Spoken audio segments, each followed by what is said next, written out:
So let's talk about labor. What is it about labor?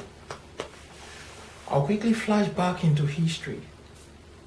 In the time of slavery, when the forefathers, the Africans, were taken out of the African continent and they were brought to the North America to work as slaves on the plantations. Now, they served in the plantation for years. And when the era of slavery ended, many of them were allowed to leave the plantation. When they left the plantations, they had to start their own life on their own. They had to have their own homes, they had to get water into the home, they had to get electricity into the home. They had to do basic things that will make life easy. And these were necessities that in those days, while they were still in slavery, they were actually provided for by their slave masters. So the burden of that freedom, the challenge of that independence, and the struggle of that liberty had to make many of them go back to their masters and try to negotiate with the old master, like the slave masters who were like, okay, I'm going to work for you now, and you're going to give me these, and I'm going to do this for you. So it became a master to a servant relationship, but no longer slavery. However, there was labor, and this is where my message is coming from, because if I do not push back into history, then bring you back into the present, you won't understand what I'm trying to talk about.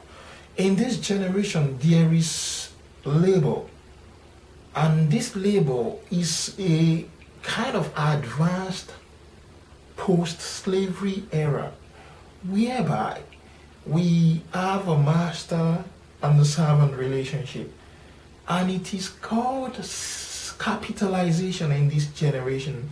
And capitalization is beautiful. I believe in having a business, changing the society, bringing capital in and making money flow in the economy.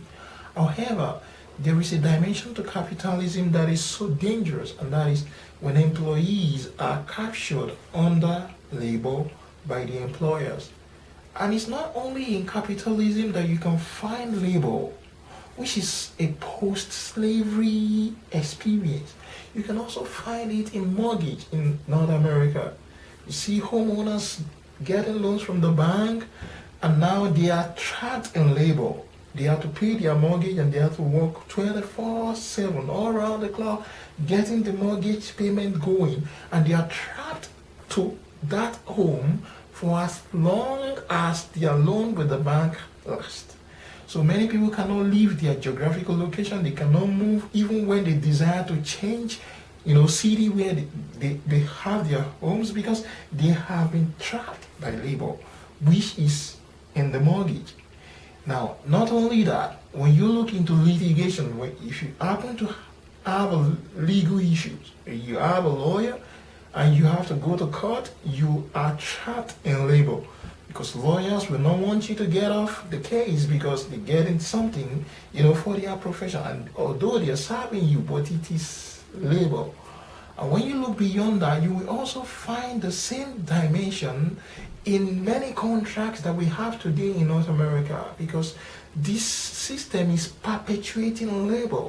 And even in some aspect of the society, when you look closely, you still see labor emerging. Emergence of labor.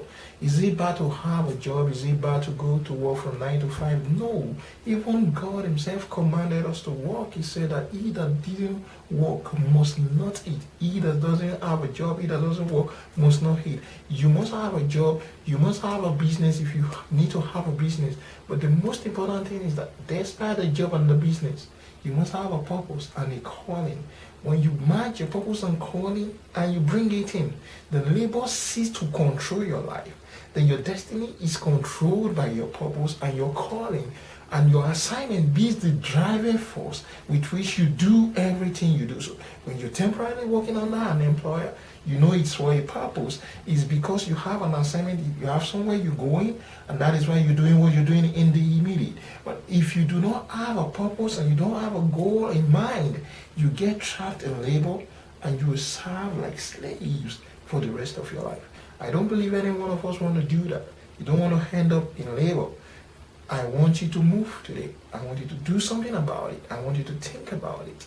What can I do to break the hands of labor? If you remember the story of Jacob and Esau, and when Jacob stole the blessing of Esau, his brother, Esau wept.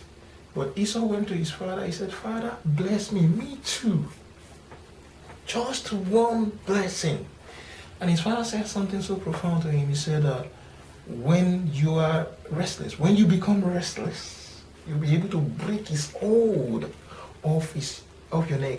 That is to say that you have come into labor already under your junior brother, and the only way to break the yoke of that labor is to go into labor. So the way to break labor is labor. The solution and the antidote to the problem is actually inside a problem. So if you can think and turn things around, if you can look at the issues and the problems you have and the captivity that labor has brought you into, if you can twist it and turn it around, you begin to see yourself moving and imagine, in another dimension. The caterpillar has to break through, into a butterfly. You have to break through out of labor, through labor, by purpose, into your destiny. I'll see you at the top. You have a purpose to fulfill. You have a beautiful future ahead of you. It is well. It shall be well.